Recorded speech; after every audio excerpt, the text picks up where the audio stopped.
Баласы атасынан сурайт. Атаке, бул жашоонун маңызы эмнеде?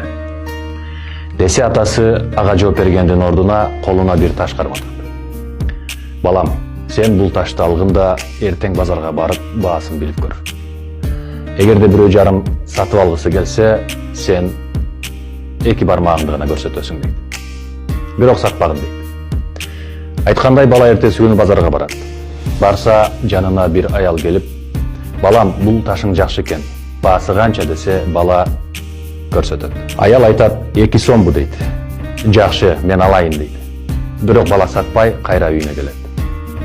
Келсе атасы айтат, балам, сен муну эртең музейге алып барып көрчү дейт. Айтканда эртеси күнү бала музейге барат. Барса музейдеги ошол адис айтат, бул өтө кооз таш дейт. Мен муну алайынчы, сен канчага сатасың десе, бала 2-ни көрсөтөт. Музейдеги адис айтат, 20 миңби дейт. Макул, мен алайын дейт. Бирок бала келишим түзбөстөн кайра үйүнө келет. Үйүнө келсе атасы айтат, балам, эми сен муну эртең кымбат баалуу таш саткан дүкөнгө алып барып көрсөң дейт. Баласы айтканда эртеси күнү ошол дүкөнгө барат. Барып ташты көрсөтөт. Көрсөтсө дүкөндүн ээси айтат, бул өтө аз кездешкен, өтө кымбат баалуу таш. Сен муну кайдан алдың дейт.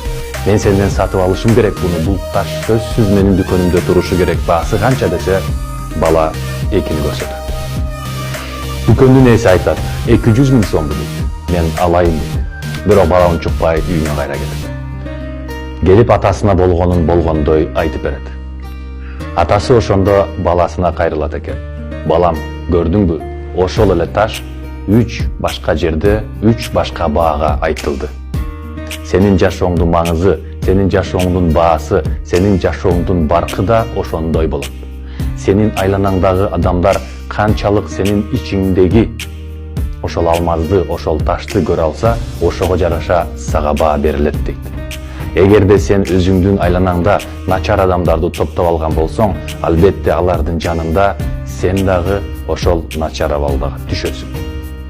А эгерде сенин айланаңда сенин ичиңдеги алмазды көрүп, сага ошончолук чоң бааны бере ала турган адамдар болсо, анда сен ошол чөйрөгө өзүңдү койсоң, ошол сенин жашооңдун маңызы, ошол сенин жашооңдун баасы болот дейт.